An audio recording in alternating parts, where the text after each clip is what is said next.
Olá, queridos alunos, tudo bem? Eu sou o professor Guilherme Correia, professor de Direito Processual Civil, e nesse bloco a gente vai trabalhar com o saneamento do processo. Saneamento do processo é um tema muito importante também no exame de ordem, por quê? Porque dentro do novo Código de Processo Civil, a gente teve algumas alterações no que toca a esse tema do saneamento, tá? Se você der uma olhada, ele é um tema que ele vem regulado em poucos dispositivos, para ser mais específico, apenas no artigo 357 do Código de Processo Civil. O que a gente vai trabalhar nesse bloco aqui com você, visando, claro, o teu exame de ordem. Vou te dizer mais. O que eu vou te trazer aqui vai te auxiliar muito também para o momento em que você se tornar advogado, que está chegando, você sabe disso. Logo, muito em breve, você se torna advogado e vai precisar desse tema, vai precisar desse assunto, está muito dentro, digamos assim, muito antenado em você, para que você possa utilizá-lo no dia a dia da advocacia e possa se sobressair no momento da sua carreira.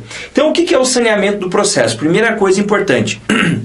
É muito comum as pessoas falarem em saneamento ou organização do processo, e que de fato está certo.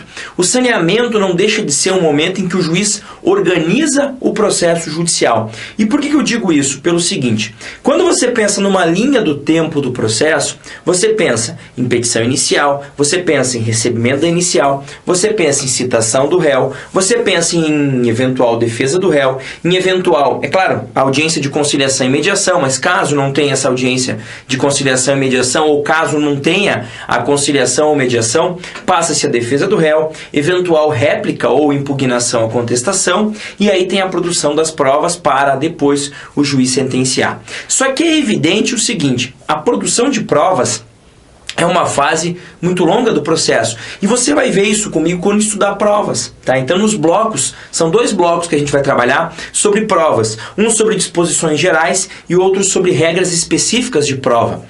Você vai ver que são temas bastante árduos, bastante longos e detalhe, dentro do processo judicial, o tempo em que ocorre a produção de prova também é muito longo. Então, o processo judicial, grande parte do tempo é produção de prova. Só que aí você pensa o seguinte, bom, se grande parte do tempo do processo é produção de prova, então eu só vou produzir prova quando for um negócio útil mesmo, quando valer a pena essa produção de prova.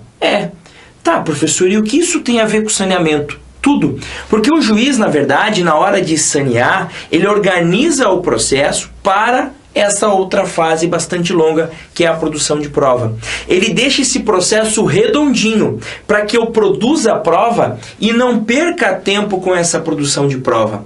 A ideia aqui é evitar que o juiz determine a produção de prova quando não deveria ter feito ainda, porque teria que ter organizado o processo antes. A ideia aqui é evitar, por exemplo, a produção de provas inúteis. O que adianta a gente produzir provas que não servem para nada? Agora, como é que eu sei que a prova serve para alguma coisa ou não? Quando eu faço esse saneamento, quando eu faço esta organização do processo. Então, o grande objetivo é, de fato, organizar o processo para a fase de produção de provas. Ok. Entendido o objetivo do saneamento, a gente passa para três hipóteses. A primeira hipótese é a decisão de saneamento e organização do processo. Primeiro aspecto importante, e já vou deixar claro para você aqui, ó. Esta é uma decisão de caráter interlocutória. Então é uma decisão interlocutória. E aqui eu já quero que você retire de você eventual vício de linguagem, se é que você tem. Um vício de linguagem técnico aqui. É muito comum as pessoas, principalmente advogados mais antigos, falarem em despacho saneador. Ah, o juiz fez um despacho de saneamento. Está errado. Despacho não contém carga decisória. Isso aqui contém. Isto é uma decisão. É claro que não é uma decisão que põe fim à fase de conhecimento e nem encerra o processo de execução. Por essa razão, não é uma sentença. Se não é uma sentença, é uma decisão interlocutória. Beleza. Então, a decisão de saneamento é uma decisão interlocutória. Sim. Essa decisão interlocutória ela tem alguns elementos que a gente vai ver a partir de agora. O primeiro elemento é a resolução de questões processuais pendentes. Resolução de questões processuais pendentes. O que é que eu quero dizer com isso? Primeira coisa, existem problemas processuais dentro de um processo judicial que podem levar à extinção dele ou à prolongação dele. Então, o ideal é que eu não produza provas sem antes resolver esses problemas processuais, tá? Imaginemos que por alguma razão o réu tenha alegado em sede de contestação que o autor é parte ilegítima. O ideal é que o juiz já verifique de cara se há ou não essa ilegitimidade, porque se houver, ele já deve extinguir o processo sem análise do mérito, justamente pela falta de uma das condições da ação. Ok, o ideal é que se faça isso, mas o juiz não fez isso. O juiz não analisou, o réu arguiu a existência, ou melhor, a inexistência do interesse de agir, arguiu a inexistência de uma das condições da ação na sua defesa, isso é uma matéria processual, e o juiz simplesmente não analisou. O processo seguiu, houve réplica, veio concluso para o juiz.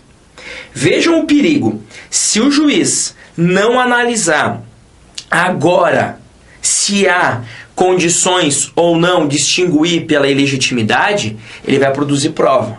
E aí, depois de produzir prova, ele pode constatar que o autor era a parte ilegítima. Ele vai dizer, vou ter que extinguir o processo por ter uma parte ilegítima. Mas espera aí, por que isso? Porque a parte era ilegítima. Pois é, mas era ilegítima e você deixou produzir prova? Deixei. Pô, que desperdício de tempo, que desperdício de dinheiro. Olha o custo que gerou para o Estado e para as partes a produção dessa prova. Não só custo financeiro, custo de tempo mesmo. O processo se desenvolveu, tivemos uma produção de prova para depois descobrir que eu não precisava ter produzido essa prova porque o autor era ilegítimo. Então, o que eu faço? Antes de produzir a prova, eu já vejo. Então, é papel do juiz verificar o seguinte. Verificar, no primeiro momento dessa decisão saneadora dele, se existe alguma questão processual que precisa ser analisada. E se precisar ser analisada, ele deve analisar. Muitas vezes a questão processual vai importar numa necessidade de correção de alguma questão no processo. Ok? Então ele determine que haja essa correção. Em outras situações, essa questão processual pode ser tão grave que vai determinar a própria extinção do feito. Então, que ele extingua o feito nessa situação. Então a ideia aqui é todas as questões processuais que podem ter interferência no processo e que ainda não foram analisadas, devem ser analisadas pelo juiz nesse momento. Porque, repito, passado o saneamento, a gente entra numa fase muito longa do processo, uma fase muito cara do processo, uma fase muito custosa do processo. E eu só vou entrar nessa fase se o meu processo estiver saneado, estiver redondinho, estiver tudo muito bem resolvido. E a primeira coisa é resolver as questões processuais que ainda não foram analisadas. Ok? Esse é o primeiro ponto dessa decisão de saneamento do juiz. Professor, imaginem que não haja nada a ser analisado do ponto de vista processual. Imagine que do aspecto processual, esse processo ele está perfeito. Maravilha. Então, juiz, prepare esse processo para a produção de prova. Como que ele faz isso? Segundo ponto. Delimita as questões de fato. Como assim, professor? Ele diz quais são os fatos que residem sobre ele controvérsia. Quais são os fatos que serão objeto de prova. Ele vai dizer quais são as questões de fato alegadas pelo autor e não impugnadas pelo réu. Quais as questões de fato trazidas pelo réu que devem ser provadas. A ideia aqui é o juiz delimitar o objeto da prova. Então, é uma delimitação das questões de fato, que a gente pode chamar também de delimitação de objeto da prova. Objeto da prova. E por que eu digo isso? Pelo seguinte, dentro de um processo judicial, pelo menos em regra, você prova os fatos. Então eu preciso delimitar certinho quais são os fatos que serão objeto de prova. Tá? E aí, claro, alguns fatos não serão objeto de prova, como, por exemplo, os fatos eventualmente confessados, os fatos que forem incontroversos. Por isso que muitos chamam esse ponto aqui, o Código Antigo até chamava dessa forma, delimitação ou fixação de pontos controvertidos, que são aqueles pontos em que há uma controvérsia e que por isso precisam ser provados. Tá? Agora, o juiz definiu quais são os fatos que serão objeto de prova. Legal. Ele precisa agora delimitar o quê? Delimitar quais serão as provas que serão produzidas. Definição das provas e distribuição do ônus, tá? Então ele define quais são as provas que serão produzidas. É prova testemunhal, é prova documental, é depoimento pessoal, é inspeção judicial. Ele define nesse momento e já define as regras de ônus da prova. A regra de ônus da prova pro teu exame de ordem, pense no seguinte: quem vai provar o que no processo? Eu digo, autor, você precisa provar isso para ser ganhador. Réu, você precisa provar isso para ser o vencedor. E essa distribuição do ônus aqui, a gente vai ver quando trabalhar com prova, mas eu já adianto para você, ela tem que seguir a regra do artigo 373, o caput, mas também o seu parágrafo 1º, e a gente fala sobre isso quando trabalhar com o tema da prova, tá? E aí uma primeira observação nesse aspecto em que o juiz define quais serão as provas que serão produzidas. Olha lá, se houve determinação de prova pericial, o juiz, se possível, fixará calendário processual. Como assim, professor? Fixa as datas para a realização da perícia, para a entrega do laudo pericial também. Beleza? Avança um pouquinho. E a segunda observação, quando ele define as provas. Se houve determinação de prova testemunhal, o juiz fixará prazo não superior a 15 dias para a apresentação do rol. O número de testemunhas não pode ser superior a 10, sendo 3 no máximo para a prova de cada fato. O juiz poderá limitar o número de testemunhas, levando em conta a complexidade da causa e dos fatos individualmente considerados. Em resumo, se ele definiu que haverá produção de prova testemunhal, ele já diz, no máximo 15 dias, apresente o rol de testemunhas. Ele pode fixar um prazo de 10 dias? Pode. Ele pode fixar um prazo de até 15 dias, tá? Lembrando que cada parte pode trazer 10 testemunhas, mais 3 somente sobre cada fato, tá? Se eu trouxer mais, o juiz pode ouvir? Pode, tá? Mas ele não é obrigado a ouvir. Ele só é obrigado a ouvir 3 testemunhas sobre cada um dos fatos que você traz, tá? E lembrar que se a questão for mais simples, uma complexidade reduzida, uma complexidade mais baixa, ele pode até limitar esse número de testemunhas no caso, tá? Então, beleza. Resolveu as questões processuais que estavam pendentes de análise, ok, maravilha, tranquilo. Definiu, delimitou as questões de fato. E aí, uma situação que é super novidade e que muita gente ainda não se atentou para isso. Olha lá, delimitação das questões de direito. O que é isso? O juiz define sobre o que, do ponto de vista jurídico, que residirá a controvérsia, tá? Então, do ponto de vista jurídico, tá? Quais são os elementos, quais são os argumentos que podem aí, que serão utilizados nesse tipo de processo? O tema é a responsabilidade civil objetiva do Estado ou é a responsabilidade subjetiva de um particular? Vamos tratar de obrigações, de contrato de mútuo, de contrato de empréstimo. Ele define o aspecto jurídico da discussão.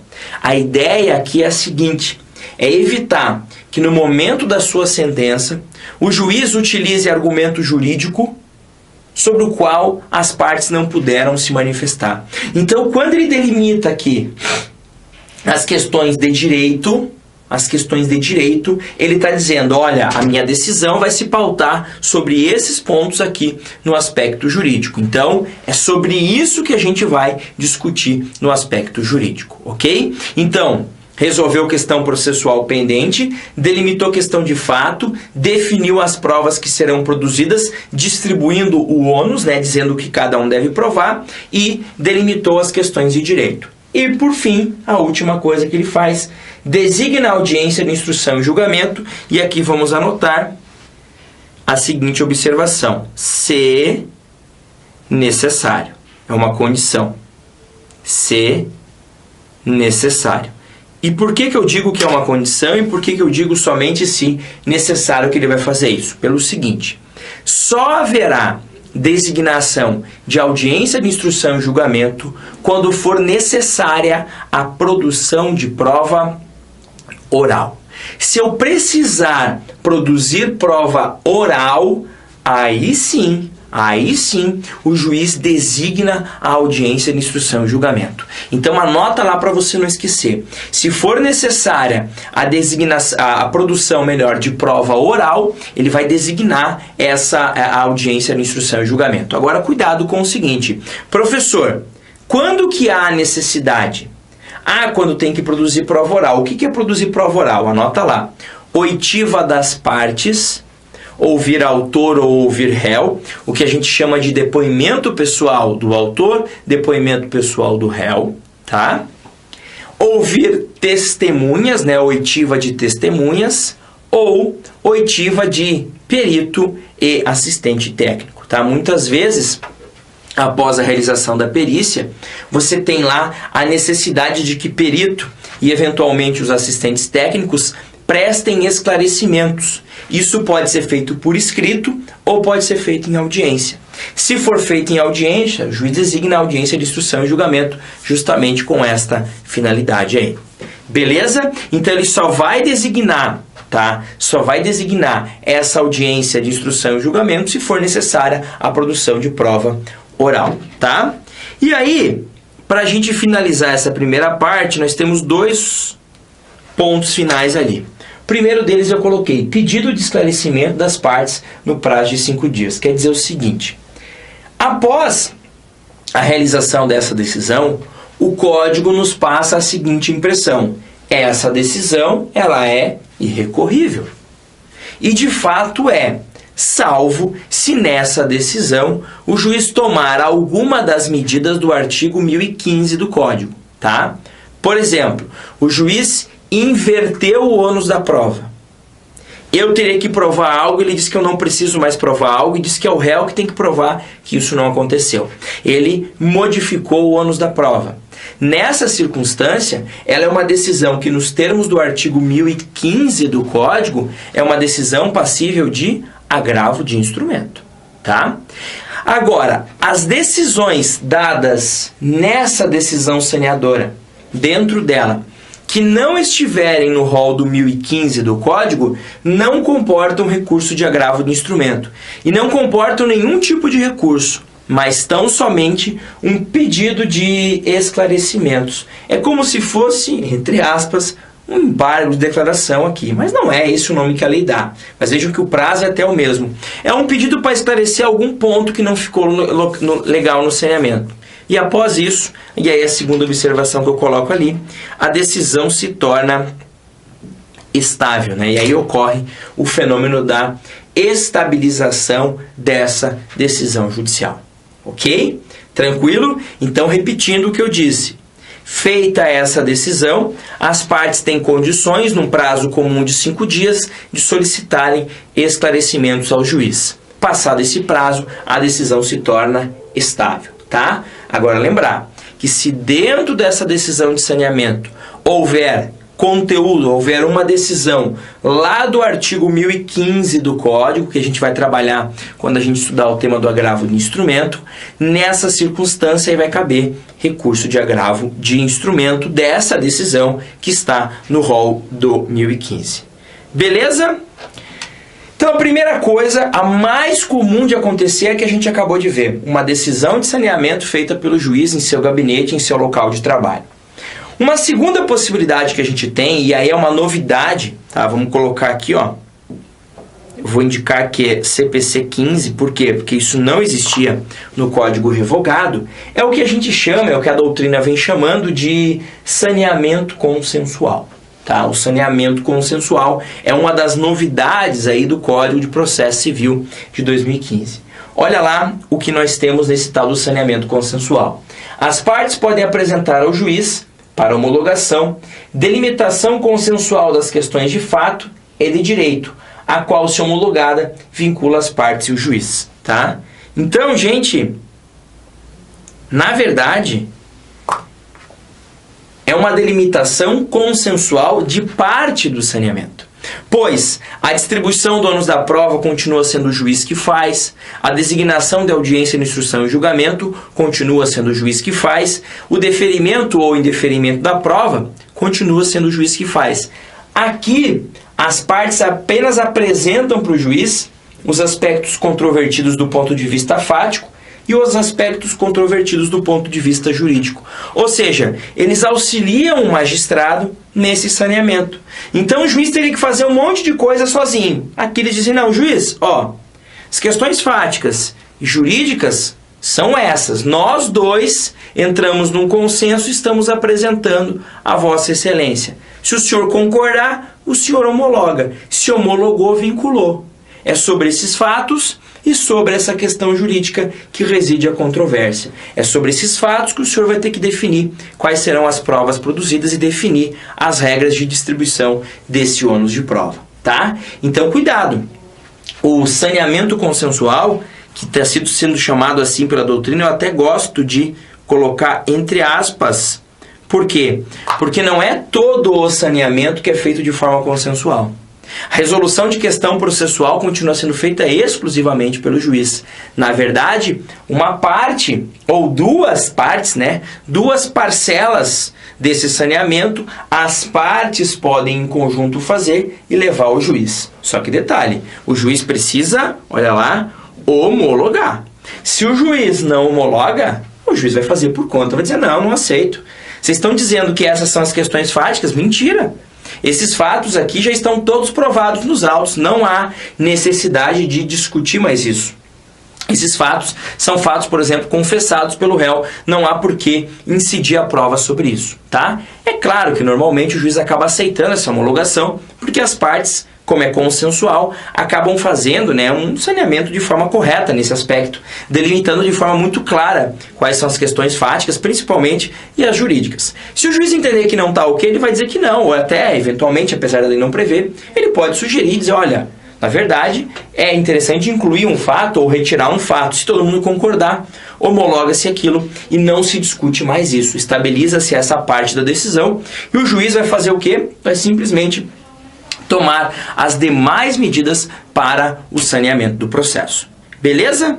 E para finalizar, o negócio mais novo que a gente tem, eu vou anotar aqui também, CPC 2015, para deixar claro para você que isso também é inovação do Código de Processo Civil do ano de 2015, o atual CPC, vigente desde março de 2016, que é o tal do saneamento compartilhado. Em resumo, o que é esse tal do saneamento compartilhado? Vejam aqui comigo o que o dispositivo diz. Se a causa apresentar complexidade em matéria de fato ou de direito, deverá o juiz designar audiência para que o saneamento seja feito em cooperação com as partes.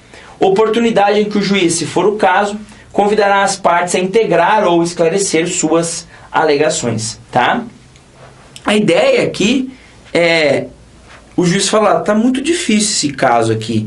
É um caso muito complexo, ou do ponto de vista fático, ou do ponto de vista jurídico, ou até, em ambos os pontos de vista, é um assunto polêmico, é um assunto complexo, que eu fazer isso sozinho é temerário. Quero que vocês venham para uma audiência e me ajudem a sanear, e me ajudem a definir todos os pontos desse saneamento, tá?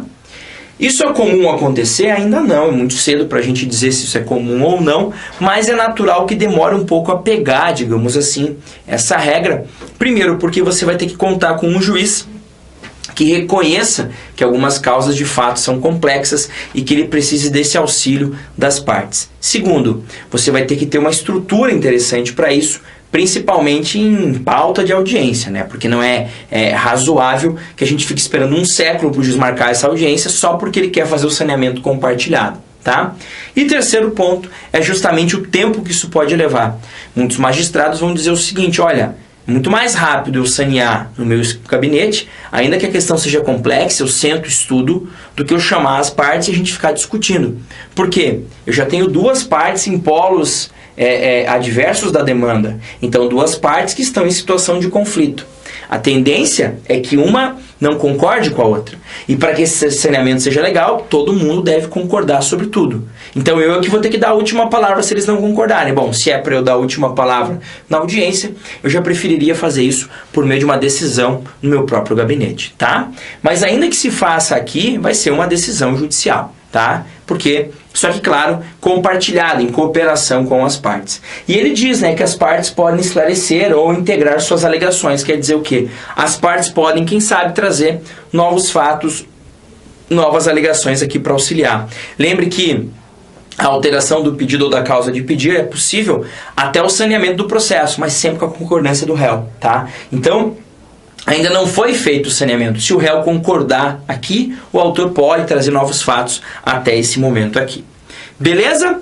Professor, o que mais tem nessa audiência? A lei vai trazer algo meio deslocado, mas ela menciona nesse aspecto aqui, que caso tenha havido requerimento de prova testemunhal, as partes devem levar nessa audiência o rol de testemunhas. Então lembra quando eu disse que a decisão judicial que fixa, que determina a produção de prova testemunhal, deve dar um prazo de até 15 dias para a apresentação do rol? Sim. Agora, se eu, juiz, ao invés de fazer aquela decisão em gabinete, decido marcar a audiência de saneamento, nesse caso, as partes, quando chegam na audiência, já devem trazer o rol de testemunhas.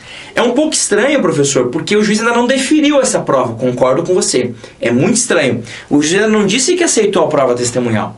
Mas a lei diz que se ele marcou essa audiência, você deve trazer o rol, a relação, né? Uma relação das testemunhas que você quer ouvir, com nome, endereço, qualificação, já nesta mesma audiência, tá? E para finalizar essa questão dessa audiência de saneamento, chamado saneamento compartilhado, a gente tem lá, ó, a pauta desse tipo de audiência deverá ser preparada, observado o prazo mínimo de 1 hora entre as audiências. Se na audiência de conciliação e mediação deveria ser observado um intervalo mínimo de meia hora, aqui é um intervalo mínimo de apenas 1 hora.